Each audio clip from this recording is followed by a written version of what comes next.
श्री परमात्मने नमः। यथार्थ गीता, श्रीमद् भगवत गीता, अथ सप्तमोऽध्यायः। गत अध्यायों में गीता के मुख्य प्रायः सभी प्रश्न पूर्ण हो गए हैं। निष्काम कर्म योग, ज्ञान योग, कर्म और यज्ञ का स्वरूप और उसकी विधि, योग का वास्तविक स्वरूप और उसका परिणाम, तथा अवतार, वर्ण संकर, सनातन आत्मस्थित महापुरुष के लिए भी लोकहितार्थ कर्म करने पर बल, युद्ध इत्यादि पर विशद चर्चा की गई। अगले अध्यायों में योगेश्वर श्री कृष्ण ने इन्हीं से संदर्भित अनेक पूरक प्रश्नों को लिया है, जिनका समाधान तथा अनुष्ठान आराधना में सहायक सिद्ध होगा।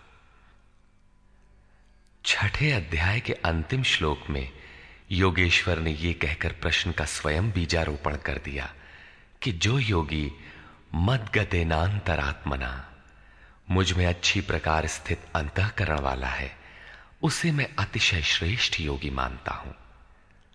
परमात्मा में अच्छी प्रकार स्थिति क्या है?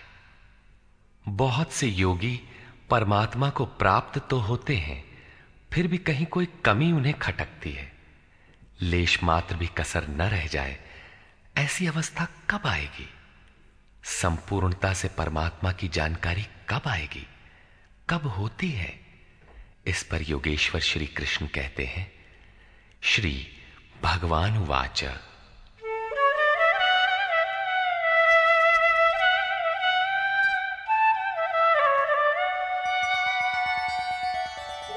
मय्यासक्तमनः पार्थ योगं युञ्जन्मदाश्रयः असंशयं समग्रं मां यथा ज्ञास्यसि तच्छृणु। पार्थ, तू मुझ में आसक्त हुए मन वाला, बाहरी नहीं अपितु मदाश्रय अर्थात मेरे परायण होकर योग में लगा हुआ, छोड़कर नहीं, मुझको जिस प्रकार संशय रहित जानेगा उसको सुन, जिसे जानने के पश्चात लेश मात्र भी संशय न रह जाए। विभूतियों की उस समग्र जानकारी पर पुनः बल देते हैं। ज्ञानं तेहं सविज्ञानम् इदं वक्ष्याम्यशेषतः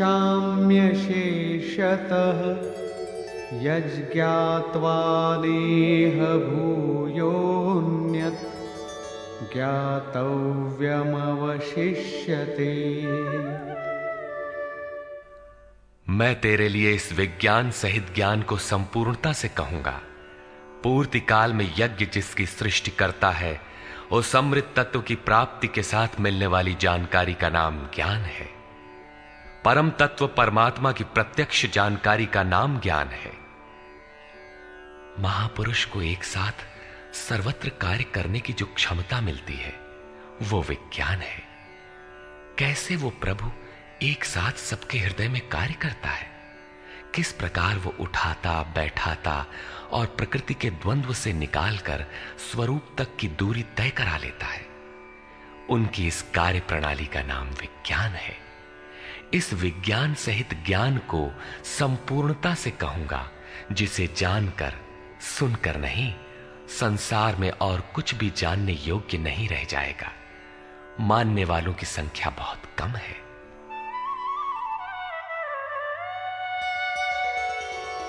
मनुष्याणां सहस्रेषु कश्चिद्यतति सिद्धये यततामपि सिद्धानां कश्चिन्मां वेत्ति तत्वतः।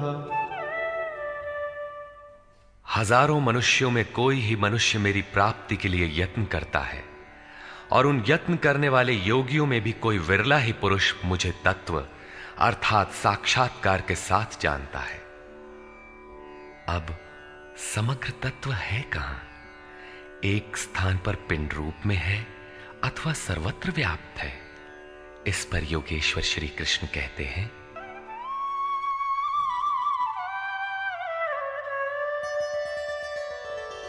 भूमिरापो नलो वायुः खं मनो बुद्धिरेव च अहंकार इतीयं मे भिन्ना प्रकृतिरष्टधा। अर्जुन, भूमि, जल, अग्नि, वायु और आकाश तथा मन, बुद्धि और अहंकार, ऐसे ये 8 प्रकार के भेदों वाली मेरी प्रकृति है। ये अष्टधा मूल प्रकृति है। अपरेयमितस्त्वन्या प्रकृतिं विद्धि मे परां जीवभूतां महाबाहो ययेदं धार्यते जगत्। इयम अर्थात ये 8 प्रकारों वाली तो मेरी अपरा प्रकृति है, अर्थात जड़ प्रकृति है। महाबाहु अर्जुन, इससे दूसरी को जीव रूप परा अर्थात चेतना प्रकृति जान, जिससे संपूर्ण जगत धारण किया हुआ है, वो है जीवात्मा। जीवात्मा भी प्रकृति के संबंध में रहने के कारण वो भी प्रकृति ही है। एतद्योनीनि भूतानि सर्वाणीत्युपधारय अहं कृत्स्नस्य जगतः प्रभवः प्रलयस्तथा। अर्जुन, ऐसा समझ के संपूर्ण भूत एतद्योनीनि, इन महाप्रकृतियों से परा और अपरा प्रकृतियों से ही उत्पन्न होने वाले हैं। यही दोनों एकमात्र योनि है।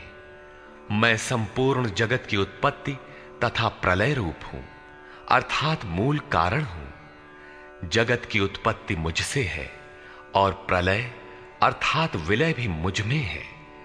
जब तक प्रकृति विद्यमान है तब तक मैं ही उसकी उत्पत्ति हूं, और जब कोई महापुरुष प्रकृति का पार पा लेता है तब मैं ही महाप्रलय भी हूं, जो अनुभव में आता है। सृष्टि की उत्पत्ति और प्रलय के प्रश्न को मानव समाज ने कौतूहल से देखा है। विश्व के अनेक शास्त्रों में इसे किसी न किसी तरह समझने का प्रयास चला आ रहा है। कोई कहता है प्रलय में संसार डूब जाता है, तो किसी के अनुसार सूर्य इतना नीचे आ जाता है कि पृथ्वी जल जाती है। कोई इसी को कयामत कहता है कि इसी दिन सबका फैसला सुनाया जाता है, तो कोई नित्य प्रलय नैमित्तिक प्रलय की गणना में व्यस्त है। किंतु योगेश्वर श्री कृष्ण के अनुसार प्रकृति अनादि है, परिवर्तन होते रहे हैं, किंतु ये नष्ट कभी नहीं हुई। भारतीय धर्म ग्रंथों के अनुसार मनु ने प्रलय देखा था। इसके साथ 11 ऋषियों ने मत्स्य की सींग में नाव बांधकर हिमालय के एक उत्तुंग शिखर की शरण ली थी। लीलाकार श्री कृष्ण के उपदेशों एवं जीवन से संबंधित उनके समकालीन शास्त्र भागवत में मृकंड मुनि के पुत्र मार्कंडेय जी द्वारा प्रलय का आंखों देखा हाल प्रस्तुत है। वे हिमालय के उत्तर में पुष्पभद्रा नदी के किनारे रहते थे। भागवत के 12 स्कंद के 8वें और 9वें अध्याय के अनुसार शौनक आदि ऋषियों ने सूत जी से पूछा कि मार्कंडेय जी ने महाप्रलय में वट के पत्ते पर भगवान बाल मुकुंद के दर्शन किए थे, किंतु वे तो हमारे ही वंश के थे और हमसे कुछ ही समय पूर्व हुए थे। उनके जन्म के बाद न तो कोई प्रलय हुआ और न ही सृष्टि ही डूबी, सब कुछ यथावत है। तब उन्होंने कैसा प्रलय देखा? सूत जी ने बताया कि मार्कंडेय जी की प्रार्थना से प्रसन्न होकर नर नारायण ने उन्हें दर्शन दिया। मार्कंडेय जी ने कहा कि मैं आपकी वो माया देखना चाहता हूं जिससे प्रेरित होकर ये आत्मा अनंत योनियों में भ्रमण करता है। भगवान ने स्वीकार किया और एक दिन जब मुनि अपने आश्रम में भगवान के चिंतन में तन्मय हो रहे थे, तब उन्हें दिखाई पड़ा कि चारों ओर से समुद्र उमड़कर उनके ऊपर आ रहा है। उसमें मगर छलांगे लगा रहे थे। उनकी चपेट में ऋषि मार्कंडेय भी आ रहे थे। वे इधर उधर बचने के लिए भाग रहे थे। आकाश, सूर्य, पृथ्वी, चंद्रमा, स्वर्ग, ज्योतिष मंडल सभी उस समुद्र में डूब गए। इतने में मार्कंडेय जी को एक बरगद का पेड़ और उसके पत्ते पर एक शिशु दिखाई दिया। श्वास के साथ मार्कंडेय जी भी उस शिशु के उदर में चले गए और अपना आश्रम, सूर्य मंडल सहित सृष्टि को जीवित पाया और पुनः श्वास के साथ उस शिशु के उदर से वे बाहर आ गए। नेत्र खुलने पर मार्कंडेय ने अपने को उसी आश्रम में अपने ही आसन पर पाया। स्पष्ट है कि करोड़ों वर्ष के भजन के पश्चात उन मुनि ने ईश्वरीय दृश्य को अपने हृदय में देखा, अनुभव में देखा। बाहर सब कुछ ज्यों का त्यों था। अतः प्रलय योगी के हृदय में ईश्वर से मिलने वाली अनुभूति है। भजन की पूर्ति काल में योगी के हृदय में संसार का प्रवाह मिटकर अव्यक्त परमात्मा ही शेष बचता है। यही प्रलय है। बाहर प्रलय नहीं होता। महाप्रलय शरीर रहते ही अद्वैत की अनिर्वचनीय स्थिति है। यह क्रियात्मक है। केवल बुद्धि से निर्णय लेने वाले भ्रम का ही सृजन करते हैं, चाहे हम हों या आप। इसी पर आगे देखें।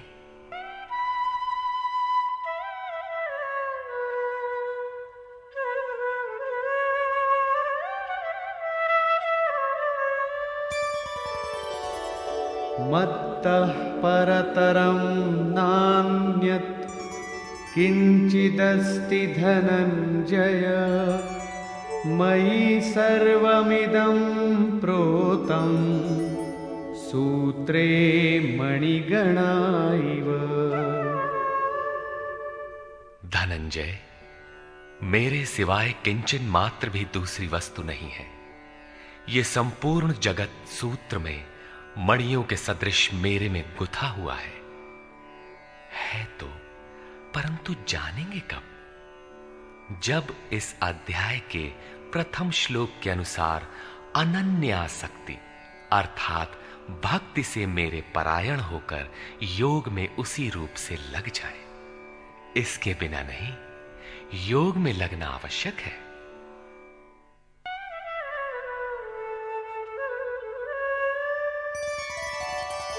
रसोऽहमप्सु कौन्तेय प्रभास्मि शशिसूर्ययोः प्रणवः सर्ववेदेषु शब्दः के पौरुषं नृषु। कौन्तेय, जल में मैं रस हूं, चंद्रमा और सूर्य में प्रकाश हूं, संपूर्ण वेदों में मैं ओंकार हूं। ओ धन अहम धनकार, स्वयं का आकार हूं। आकाश में शब्द और पुरुषों में पुरुष तत्व हूं, तथा मैं पुण्यो गंधः पृथिव्यां च तेजश्चास्मि विभावसौ जीवनं सर्वभूतेषु तपश्चास्मि तपस्विषु। पृथ्वी में पवित्र गंध और अग्नि में तेज हूं, संपूर्ण जीवों में उनका जीवन हूं और तपस्वियों में उनका तप हूं। बीजं मां सर्वभूतानां विद्धि पार्थ सनातनम् बुद्धिर्बुद्धिमतामस्मि तेजस्तेजस्विनामहम्। पार्थ, तू संपूर्ण भूतों का सनातन कारण अर्थात बीज मुझे ही जान। मैं बुद्धिमानों की बुद्धि और तेजस्वियों का तेज हूं। इसी क्रम में योगेश्वर श्री कृष्ण कहते हैं,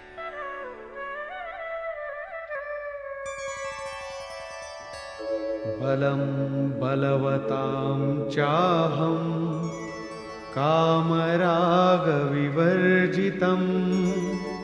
धर्माविरुद्धो भूतेषु कामोऽस्मि भरतर्षभ। हे भरत श्रेष्ठ अर्जुन, मैं बलवानों का कामना और आसक्ति रहित बल हूं। संसार में सब बलवान ही तो बनते हैं। कोई दंड बैठक लगाता है, कोई परमाणु इकट्ठा करता है, किंतु नहीं, श्री कृष्ण कहते हैं कि काम और राग से परे जो बल है वो मैं हूं, वही वास्तविक बल है। सब भूतों में धर्म के अनुकूल कामना मैं हूं। पर ब्रह्म परमात्मा ही एकमात्र धर्म है जो सबको धारण किए हुए है। जो शाश्वत आत्मा है वही धर्म है। जो उससे अविरोध रखने वाली कामना है मैं हूं।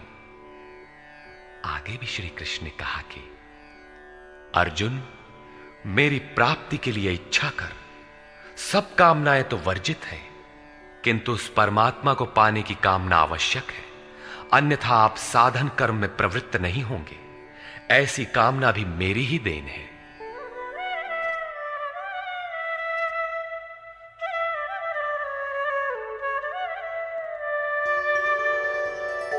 ये चैव सात्विका भावा राजसास्तामसाश्च ये मत्त एवेति तान् विद्धि न त्वहं तेषु ते मयि। और भी जो सत्वगुण से उत्पन्न होने वाले भाव हैं, जो रजोगुण और तमोगुण से उत्पन्न होने वाले भाव हैं, उन सब को तुम मुझसे ही उत्पन्न होने वाले हैं ऐसा जान। परंतु वास्तव में उनमें मैं और वे मेरे में नहीं हैं, क्योंकि न मैं उनमें खोया हूं और न वे ही मुझ में प्रवेश कर पाते हैं। क्योंकि मुझे कर्म से स्पृहा नहीं है, मैं निर्लेप हूं, मुझे इनमें कुछ पाना नहीं है, इसलिए मुझ में प्रवेश नहीं कर पाते। ऐसा होने पर भी जिस प्रकार आत्मा की उपस्थिति से ही शरीर को भूख प्यास लगती है, आत्मा को अन्न अथवा जल से कोई प्रयोजन नहीं है, उसी प्रकार प्रकृति परमात्मा की उपस्थिति में ही अपना कार्य कर पाती है। परमात्मा उसके गुण और कार्यों से निर्लेप रहता है। त्रिभिर्गुणमयैर्भावैः एभिः सर्वमिदं जगत् मोहितं नाभिजानाति मामेभ्यः परमव्ययम्। सात्विक, राजस और तामस, इन तीन गुणों के कार्य रूप भावों से यह सारा जगत मोहित हो रहा है। इसलिए लोग इन तीनों गुणों से परे मुझ अविनाशी को तत्व से भली प्रकार नहीं जानते। मैं इन तीनों गुणों से परे हूं, अर्थात जब तक अंश मात्र भी गुणों का आवरण विद्यमान है तब तक कोई मुझे नहीं जानता। उसे अभी चलना है, वो राही है। और दैवी ह्येषा गुणमयी मम माया दुरत्यया मामेव ये प्रपद्यन्ते मायामेतान्तरन्ति ते। ये त्रिगुणातीत मेरी अद्भुत माया दुस्तर है, किंतु जो पुरुष मुझे ही निरंतर भजते हैं वे इस माया का पार पा जाते हैं। ये माया है तो दैवी, परंतु अगरबत्ती जलाकर इसकी पूजा न करने लगे, इससे पार पाना है। न मां दुष्कृतिनो मूढ़ाः प्रपद्यन्ते नराधमाः मायया परितज्ञानाः आसुरं भावमाश्रिताः। जो मुझे निरंतर भजते हैं वे जानते हैं फिर भी लोग नहीं भजते। माया द्वारा जिनका ज्ञान अपहरण कर लिया गया है, जो आसुरी स्वभाव को धारण किए हुए मनुष्यों में अधम काम क्रोधादि दुष्कृतियों को करने वाले मूढ़ लोग मुझे नहीं भजते, तो भजता कौन है? चतुर्विधा भजन्ते मां जनाः सुकृतिनोऽर्जुन आर्तो जिज्ञासुरर्थार्थी ज्ञानी च भरतर्षभ। हे भरत श्रेष्ठ अर्जुन, सुकृतिनः उत्तम अर्थात नियत कर्म, अर्थात जिसके परिणाम में श्रेय की प्राप्ति हो उसको करने वाले, अर्थार्थी अर्थात सकाम, आर्तः अर्थात दुख से छूटने की इच्छा वाले, जिज्ञासु अर्थात प्रत्यक्ष रूप से जानने की इच्छा वाले, और ज्ञानी अर्थात जो प्रवेश की स्थिति में है। इन चारों प्रकार के भक्तजन मुझे भजते हैं। अर्थ वो वस्तु है जिससे हमारे शरीर अथवा संबंधों की पूर्ति हो। इसलिए अर्थ, कामनाएं सब कुछ पहले तो भगवान द्वारा पूर्ण होती है।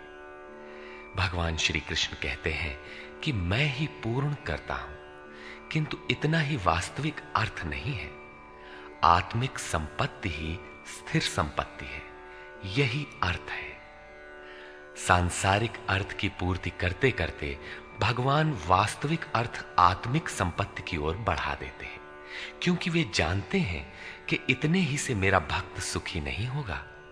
इसलिए वे आत्मिक संपत्ति भी उसे देने लगते हैं। लोक लाहु परलोक निबाहु, लोक में लाभ और परलोक में निर्वाह, ये दोनों भगवान की वस्तु हैं। अपने भक्त को खाली नहीं छोड़ते। आर्त, जो दुखी हो, जिज्ञासु, समग्रता से जानने की इच्छा वाले जिज्ञासु मुझे भजते हैं। साधना की परिपक्व अवस्था में दिग्दर्शन अर्थात प्रत्यक्ष दर्शन की अवस्था वाले ज्ञानी भी मुझे भजते हैं। इस प्रकार 4 प्रकार के भक्त मुझे भजते हैं, जिनमें ज्ञानी श्रेष्ठ है, अर्थात ज्ञानी भी भक्त ही है। इन सब में भी तेषां ज्ञानी नित्ययुक्त एकभक्तिर्विशिष्यते प्रियो हि ज्ञानिनोत्यर्थम् अहं स च मम प्रियः। अर्जुन, उनमें भी नित्य मुझ में एक ही भाव से स्थित अनन्य भक्ति वाला ज्ञानी विशिष्ट है, क्योंकि साक्षात्कार के सहित जानने वाले ज्ञानी को मैं अत्यंत प्रिय हूं, और वो ज्ञानी भी मुझे अत्यंत प्रिय है। वो ज्ञानी मेरा ही स्वरूप है। उदाराः सर्व एवैते ज्ञानी त्वात्मैव मे मतम् आस्थितः स हि युक्तात्मा मामेवानुत्तमां गतिम्। यद्यपि ये चारों प्रकार के भक्त उदार ही हैं, कौन सी उदारता कर दी? क्या आपकी भक्ति करने से भगवान को कुछ मिल जाता है? क्या भगवान में कोई कमी है जिसे आपने पूरा कर दिया? नहीं, वस्तुतः वही उदार है जो अपने आत्मा को अधोगति में न पहुंचाए, जो उसके उद्धार के लिए अग्रसर है। इस प्रकार ये सब उदार है। परंतु ज्ञानी तो साक्षात मेरा स्वरूप ही है, ऐसी मेरी मान्यता है। क्योंकि वो स्थिर बुद्धि ज्ञानी भक्त सर्वोत्तम गति स्वरूप मुझ में ही स्थित है, अर्थात वो मैं हूं, वो मुझ में है, मुझ में और उसमें कोई अंतर नहीं है। इसी पर पुनः बल देते हैं।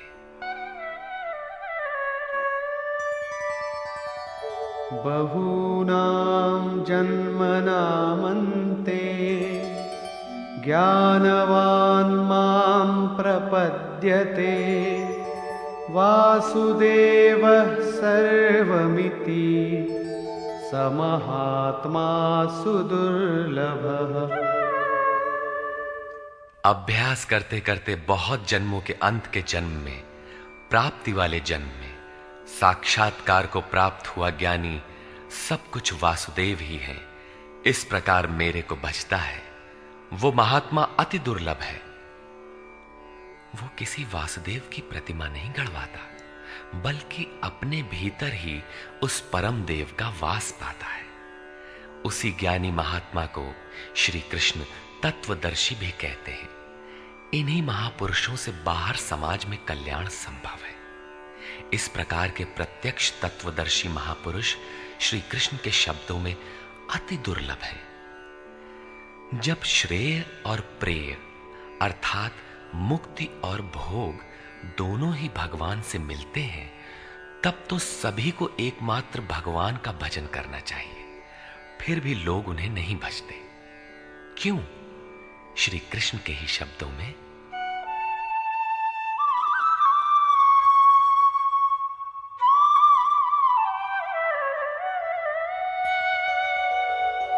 कामैस्तैस्तैर्हितज्ञानाः प्रपद्यन्तेऽन्यदेवताः तन्तन्नियममास्थाय प्रकृत्या नियताः स्वया।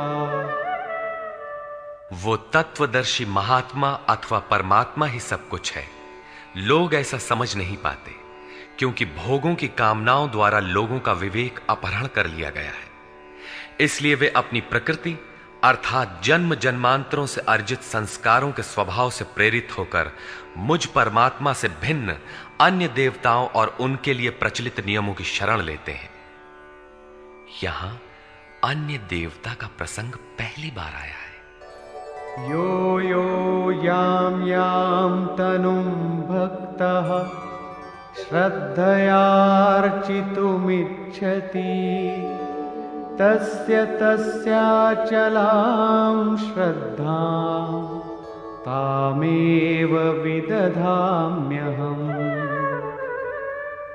जो सकामी भक्त जिस देवता के स्वरूप को श्रद्धा से पूजना चाहता है, मैं उसी ही देवता के प्रति उसकी श्रद्धा को स्थिर करता हूं। मैं स्थिर करता हूं, क्योंकि देवता नाम की कोई वस्तु होती तब तो वो देवता ही श्रद्धा को स्थिर करता। सतया श्रद्धया युक्तः तस्याराधनमीहते लभते च ततः कामान् मयैव विहितान् हितान्। वो पुरुष उस श्रद्धा से युक्त होकर उस देव विग्रह के पूजन में तत्पर होता है और उस देवता के माध्यम से मेरे ही द्वारा निर्मित उन इच्छित भोगों को निसंदेह प्राप्त होता है। भोग कौन देता है? मैं ही देता हूं। उसकी श्रद्धा का परिणाम है भोग, न कि किसी देवता की देन। किंतु वो फल तो पा ही लेता है, फिर इसमें बुराई क्या है? इस पर कहते हैं,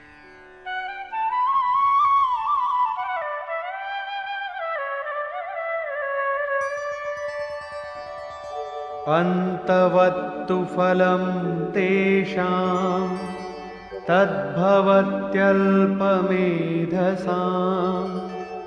देवान् देवयजो यान्ति मद्भक्ता यान्ति मामपि। परंतु उन अल्प बुद्धि वालों का वो फल नाशवान है। आज फल है तो भोगते भोगते नष्ट हो जाएगा, इसलिए नाशवान है। देवताओं को पूजने वाले देवताओं को प्राप्त होते हैं, अर्थात देवता भी नाशवान है। देवताओं से लेकर यावन मात्र जगत परिवर्तनशील और मरणधर्मा है। मेरा भक्त मुझे ही प्राप्त होता है, जो अव्यक्त है, नैष्ठिकीम परम शांति पाता है। देवता हृदय के अंतराल में परम देव परमात्मा के देवत्व को अर्जित कराने वाले सद्गुणों का नाम है। थी तो ये अंदर की वस्तु, किंतु कालांतर में लोगों ने भीतर की वस्तु को बाहर देखना प्रारंभ कर दिया। मूर्तियां गढ़ ली, कर्म कांड रच डाले और वास्तविकता से दूर खड़े हो गए। श्री कृष्ण ने इस भ्रांति का निराकरण उपर्युक्त 4 श्लोकों में किया। गीता में पहली बार अन्य देवताओं का नाम लेते हुए उन्होंने कहा कि देवता होते ही नहीं, लोगों की श्रद्धा जहां झुकती है वहां मैं ही खड़ा होकर उनकी श्रद्धा को पुष्ट करता हूं और मैं ही वहां फल भी देता हूं। वो फल भी नश्वर है, फल नष्ट हो जाते हैं, देवता नष्ट हो जाते हैं और देवताओं को पूजने वाला भी नष्ट हो जाता है। जिनका विवेक नष्ट हो गया है वे मूढ़ बुद्धि ही अन्य देवताओं को पूजते हैं। श्री कृष्ण तो यहां तक कहते हैं कि अन्य देवताओं को पूजने का विधान ही अयुक्ति संगत है।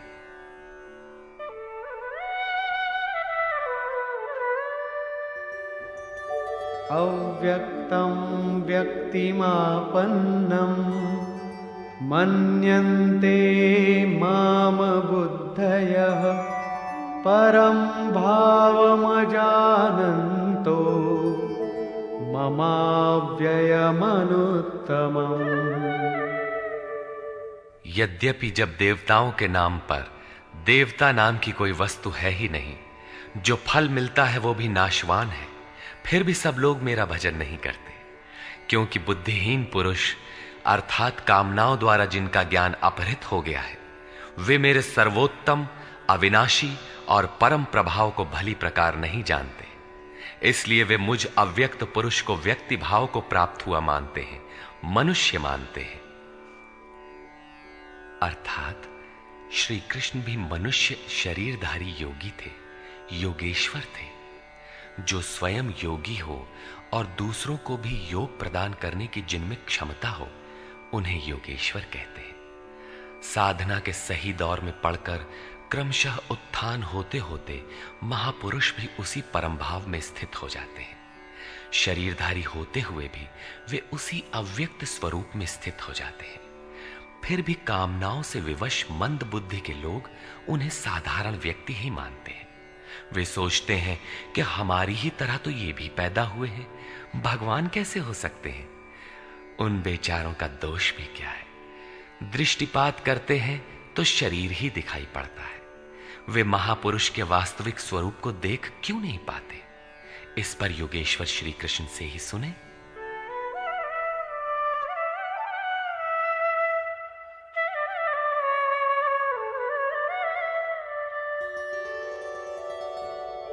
नाहं प्रकाशः सर्वस्य योगमाया समावृतः मूढोऽयं नाभिजानाति लोको मामजमव्ययम्। सामान्य मनुष्य के लिए माया एक पर्दा है जिसके द्वारा परमात्मा सर्वथा छिपा है। योग साधना समझकर वो इसमें प्रवृत्त होता है। इसके पश्चात योग माया अर्थात योग क्रिया भी एक आवरण ही है। योग का अनुष्ठान करते करते उसकी पराकाष्ठा योगारूढ़ता आ जाने पर वो छिपा हुआ परमात्मा विदित होता है। योगेश्वर कहते हैं कि मैं अपनी योग माया से ढका हुआ हूं। केवल योग की परिपक्व अवस्था वाले ही मुझे यथार्थ देख सकते हैं। मैं सबके लिए प्रत्यक्ष नहीं हूं। इसलिए ये अज्ञानी मनुष्य मुझ जन्म रहित अर्थात जिसे अब जन्म नहीं लेना है, अविनाशी अर्थात जिसका नाश नहीं होना है, अव्यक्त स्वरूप अर्थात जिसे पुनः व्यक्त नहीं होना है को नहीं जानता। अर्जुन भी श्री कृष्ण को अपनी ही तरह मनुष्य मानता था। आगे उन्होंने दृष्टि दिया तो अर्जुन गिड़गिड़ाने लगा, प्रार्थना करने लगा। वस्तुतः अव्यक्त स्थित महापुरुष को पहचानने में हम लोग प्रायः अंधे ही हैं। आगे कहते हैं,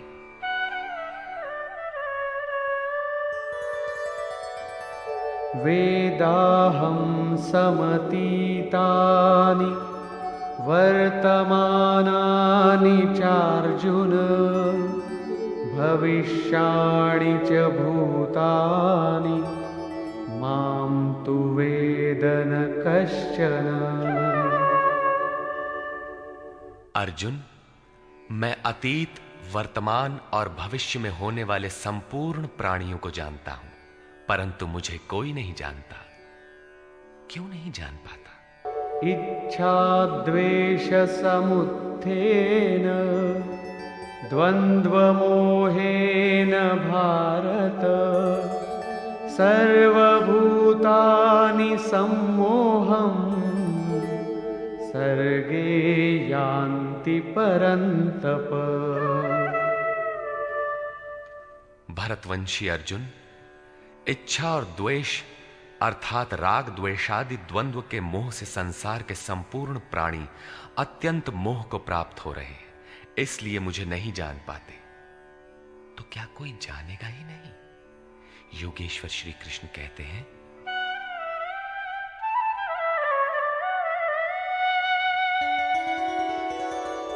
येषां त्वन्तगतं पापं जनानां पुण्यकर्मणां ते द्वन्द्वमोहनिर्मुक्ता भजन्ते मां दृढ़व्रताः। परंतु पुण्य कर्म अर्थात जो संस्कृति का अंत करने वाला है, जिसका नाम कार्यम कर्म, नियत कर्म, यज्ञ की प्रक्रिया कहकर बारंबार समझाया है, उस कर्म को करने वाले जिन भक्तों का पाप नष्ट हो गया है, वे राग द्वेषादि द्वंद्व के मोह से भली प्रकार मुक्त होकर व्रत में दृढ़ रहकर मुझे भजते हैं। किस लिए भजते हैं? जरा मरण मोक्षाय मामाश्रित्य यतन्ति ये ते ब्रह्म तद्विदु कृत्स्नम् अध्यात्मं कर्म चाखिलम्। जो मेरी शरण होकर जरा और मरण से मुक्ति पाने के लिए प्रयत्न करते हैं, वे पुरुष उस ब्रह्म को, संपूर्ण अध्यात्म को और संपूर्ण कर्म को जानते हैं, और इसी क्रम में साधिभूताधिदैवं मां साधियज्ञं च ये विदुः प्रयाणकालेऽपि च मां ते विदुर्युक्तचेतसः। जो पुरुष अधिभूत, अधिदैव तथा अधियज्ञ के सहित मुझे जानते हैं, मुझ में समाहित चित्त वाले वे पुरुष अंतकाल में भी मुझको ही जानते हैं, मुझ में ही स्थित रहते हैं और सदैव मुझे प्राप्त रहते हैं। 26वें 27वें श्लोक में उन्होंने कहा कि मुझे कोई नहीं जानता, क्योंकि वे मोहग्रस्त हैं, किंतु जो उस मोह से छूटने के लिए प्रयत्नशील हैं, वे संपूर्ण ब्रह्म, संपूर्ण अध्यात्म, संपूर्ण कर्म, संपूर्ण अधिभूत, संपूर्ण अधिदैव और संपूर्ण अधियज्ञ सहित मुझको जानते हैं, अर्थात इन सब का परिणाम मैं अर्थात सद्गुरु हूं। वही मुझे जानता है, ऐसा नहीं कि कोई नहीं जानता। निष्कर्ष, इस 7वें अध्याय में योगेश्वर श्री कृष्ण ने बताया कि अनन्य भाव से मुझ में समर्पित होकर, मेरे आश्रित होकर जो योग में लगता है, वो समग्र रूप से मुझे जानता है। मुझे जानने के लिए हजारों में कोई विरला ही प्रयत्न करता है, और प्रयत्न करने वालों में विरला ही कोई जानता है। वो मुझे पिंड रूप में एक देशीय नहीं वरन सर्वत्र व्याप्त देखता है। 8 भेदों वाली मेरी जड़ प्रकृति है, और इसके अंतराल में जीव रूप मेरी चेतन प्रकृति है। इन्हीं दोनों के संयोग से पूरा जगत खड़ा है। तेज और बल मेरे ही द्वारा है। राग और काम से रहित बल तथा धर्मानुकूल कामना भी मैं ही हूं। जैसा कि सब कामनाएं तो वर्जित हैं, लेकिन मेरी प्राप्ति के लिए कामना कर, ऐसी इच्छा का अभ्युदय होना मेरा ही प्रसाद है। केवल परमात्मा को पाने की कामना ही धर्मानुकूल कामना है। मेरे भक्त 4 प्रकार के हैं: अर्थार्थी, आर्त, जिज्ञासु और ज्ञानी। चिंतन करते करते अनेक जन्मों के अंतिम जन्म में प्राप्ति वाला ज्ञानी मेरा ही स्वरूप है। अर्थात अनेक जन्मों से चिंतन करके उस भगवत स्वरूप को प्राप्त किया जाता है। राग द्वेष के मोह से आक्रांत मनुष्य मुझे कदापि नहीं जान सकते, किंतु राग द्वेष के मोह से रहित होकर जो नियत कर्म, जिसे संक्षेप में आराधना कह सकते हैं, उसका चिंतन करते हुए जरा मरण से छूटने के लिए प्रयत्नशील हैं, वे पुरुष संपूर्ण रूप से मुझे जान लेते हैं। वे संपूर्ण ब्रह्म को, संपूर्ण अध्यात्म को, संपूर्ण अधिदैव को, संपूर्ण कर्म को और संपूर्ण यज्ञ के सहित मुझे जानते हैं। वे मुझ में प्रवेश करते हैं और अंत काल में भी मुझको ही जानते हैं, अर्थात फिर कभी वे विस्मृत नहीं होते। इस अध्याय में परमात्मा की समग्र जानकारी का विवेचन है। अतः ओम तत्सदिति श्रीमद्भगवद्गीतासूपनिषत्सु ब्रह्म विद्यायाम योग शास्त्रे श्री कृष्णार्जुन संवादे समग्र बोधः नाम सप्तमोऽध्यायः। इस प्रकार स्वामी अड़गड़ानंद कृत श्रीमद्भगवद्गीता के भाष्य यथार्थ गीता का 7वां अध्याय पूर्ण होता है। हरि ओम तत्सत्।